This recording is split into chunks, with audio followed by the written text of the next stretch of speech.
Hello दोस्तों, कैसे हैं आप सभी लोग। रेलवे ज्ञान मंत्रा यूट्यूब चैनल में स्वागत है। देखिए, आज हम आप लोगों के लिए सीबीटी 2 के लिए जो ट्रेड एग्जाम है उसके लिए एक छोटा सा क्लास प्रोवाइड करा रहे हैं, जिसका टॉपिक है फायर एंड सेफ्टी। जिसका क्या टॉपिक है? Fire and safety. देखिए, आप चाहे कोई सा भी ट्रेड ले रखे हों, इस सारे ट्रेड के लिए इम्पोर्टेंट है और इस टॉपिक से 2 से 3 क्वेश्चंस पूछे जाते हैं। ठीक है, वही मैं आज आपको बताने का कोशिश करता हूँ। ये एकदम से फ्री है, कोई भी क्लास में बेच रहा हूँ या ऐसा कर रहा हूँ, ऐसा कुछ भी नहीं है। आप लोगों को हेल्प मिले ऐसे छोटी-छोटी वीडियो से। मैं ऑलरेडी एग्ज़ाम दे रखा हूँ, तो जो उस समय आया हुआ था मुझे मालूम है क्या-क्या पूछता है, तो उसी तरीके से मैं आपको बताने का प्रयास करूँगा जिससे आपको हेल्प मिले। पहले देखिए, फायर एंड सेफ्टी से पहला आता है कि फायर क्या होता है? इससे क्या-क्या पूछता है कि टाइप ऑफ फायर कितने तरीके के होते हैं? फिर फायर को कैसे कंट्रोल किया जा सकता है। उसके बाद जैसे फायर के टाइप होते हैं कि किस टाइप का फायर है, उसी हिसाब से किस टाइप का फायर एक्सटिंग्विशर है। अग्निशामक यंत्र कितने प्रकार का होता है और कौन सी फायर के लिए कौन सा अग्निशामक यंत्र यूज में लाते हैं, ये सब क्वेश्चंस पूछता है। तो देखिए, फायर क्या है? फायर एक मेनली एक केमिकल रिएक्शन है, एक रासायनिक अभिक्रिया है।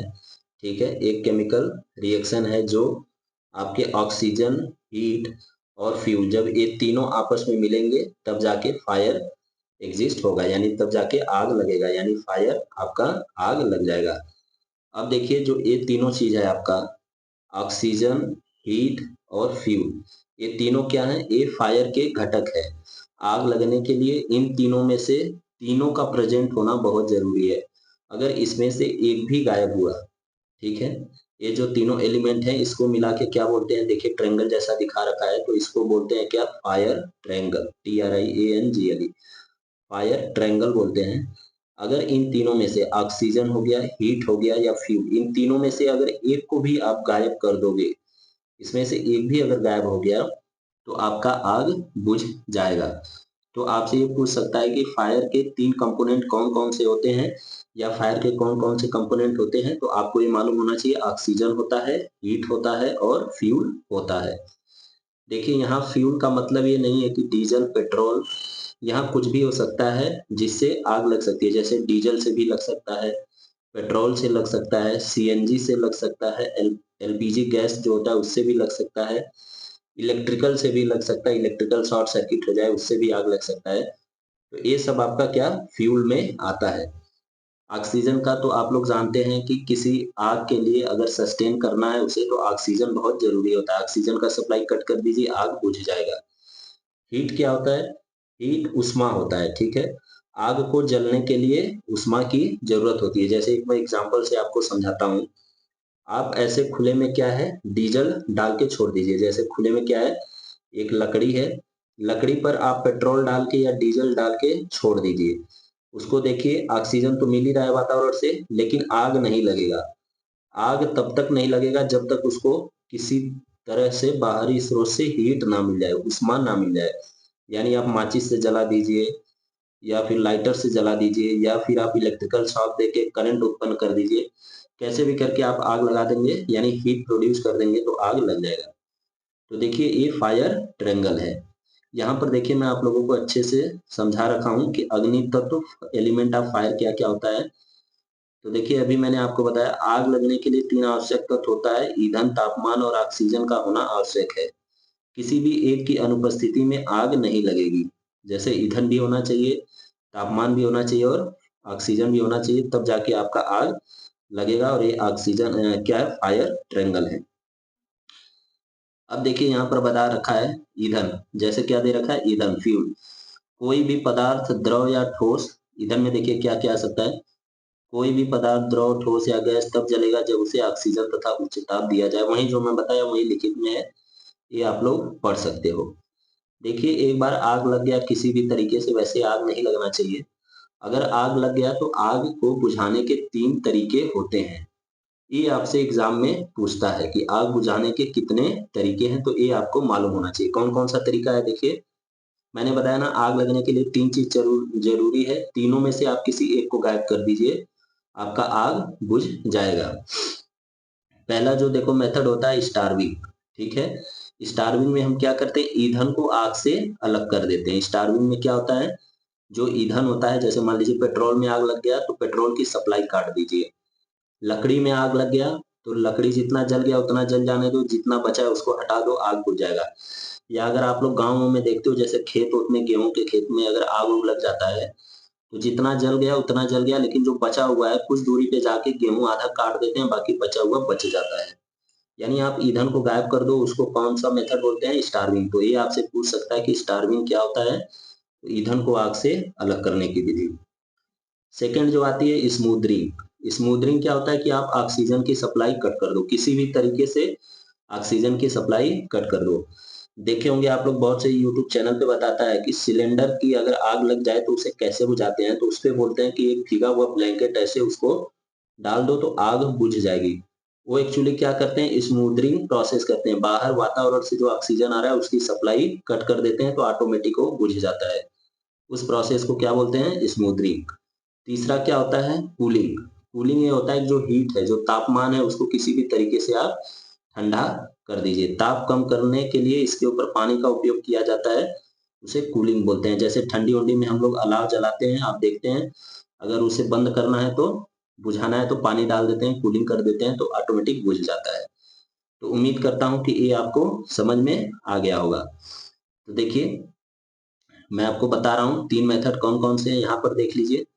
आप हीट को कम कर दीजिए, उसे क्या बोलते हैं, कूलिंग। ठीक है। ऑक्सीजन की सप्लाई को कट कर दीजिए, उस प्रोसेस को क्या बोलते हैं, स्मूदरिंग। ठीक है। और फ्यूल की सप्लाई यानी ईंधन की सप्लाई को कम कर दीजिए, उसे क्या बोलते हैं, स्टार्विंग। तो ये 3 मेथड होता है आग को बुझाने का, ये आपको बाय हार्ट याद होना चाहिए। चलिए, ये तो हो गया आग और आग के तत्व क्या होते हैं। इसके बाद हम देख लेते हैं कि आग कितने प्रकार का होता है। देखिए, आग आसानी से बुझ सके कि किस, इसलिए आग को डिफरेंट डिफरेंट डिफरेंट टाइप में विभाजित कर रखे हैं, जिससे कि आपको मालूम रहे कि इस टाइप का आग है तो इस पे इस टाइप का फायर एक्सटिंग्विशर यूज करेंगे तो बुझ जाएगा। तो देखिए, मेनली जो पहले जो टाइप ऑफ क्लास होता था, फायर का क्लास होता था, वो 4 था, ए बी सी डी। लेकिन अभी 2 और बढ़ गया है, मैं बताता हूँ 2 कौन कौन सा बढ़ा है। एक तो देखिए ई वाला जो फायर है, यही डी से निकाल के ई क्लास में कर दिया है, और एफ एक आ गया कुकिंग का। तो यहाँ पर क्लास ए फायर जो होता है वो मेनली, देखिए, these are fires that involve solid materials like paper, wood, यानी जो कागज से लग जाए, लकड़ी में आग लगने वाला, टेक्सटाइल का जो वेस्ट होता है, उन सब में जो आग लगता है वो क्लास ए फायर होता है। ठीक है। Class A fire mainly solid में लगता है, और जो ये जितने भी आप अपने घर के आसपास कूड़ा करकट देखते हैं ना, इन सब में जो आग लगता है वो क्लास ए फायर होता है। क्लास बी फायर कौन सा होता है, तो क्लास बी फायर जो लिक्विड में लगता है, वो चाहे कोई सा भी लिक्विड हो, आपका पेट्रोल हो, डीजल हो, तेल हो, कुछ भी हो, वो क्लास बी फायर लगता है। क्लास सी फायर कौन सा होता है, तो देखिए क्लास सी फायर गैसेस के लिए होता है। फायर्स इन्वॉल्व फ्लेमेबल गैसेस, देखिए, such as propane, butane, methane. इसी में आप जो खाना बनाते हो, एलपीजी सिलेंडर हो गया, सीएनजी हो गया, ये सब क्लास सी फायर में आता है, यानी गैसेस में। तो क्लास ए में हो गया सॉलिड, क्लास बी फायर हो गया लिक्विड, क्लास सी फायर हो गया गैसेस।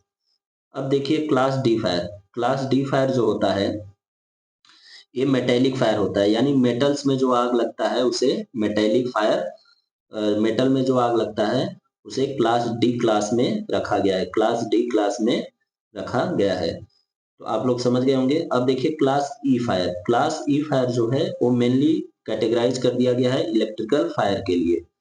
इलेक्ट्रिकल के शॉर्ट सर्किट से या इलेक्ट्रिकल इक्विपमेंट में जो भी आग लगता है वो क्लास ई फायर में आता है।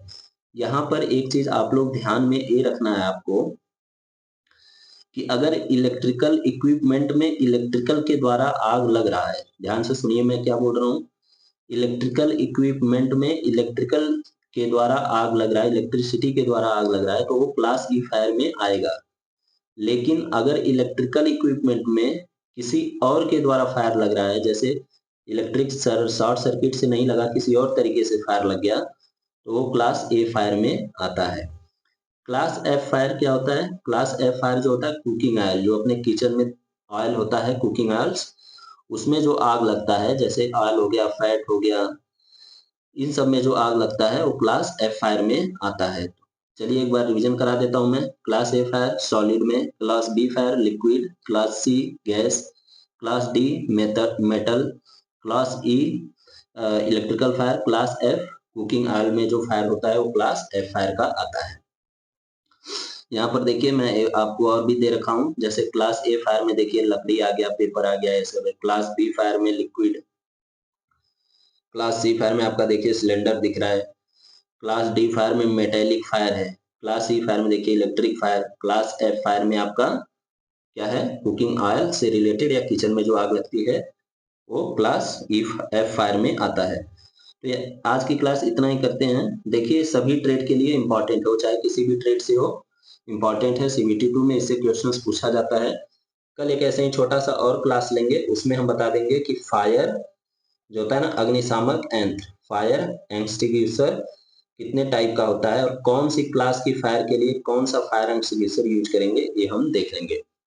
उम्मीद करता हूँ कि आपको ये समझ में आया होगा। आप इसको पढ़ लीजिए, एक दो बार क्लास देख लीजिए, आपको अच्छे से समझ में आ जाएगा। और मैं गारंटी दे रहा हूँ इससे 2 से 3 क्वेश्चंस आता ही है फायर एंड सेफ्टी से, वो चाहे किसी भी ट्रेड का हो। अगर क्लास आपको पसंद आई हो तो इसे आप शेयर कर सकते हैं। बाकी आपको कुछ भी कंफ्यूजन हो तो कमेंट में पूछिए। तब तक आप अपना ध्यान रखिए, ख्याल रखिए और सीबीटी 2 के लिए पढ़ते रहिए। धन्यवाद।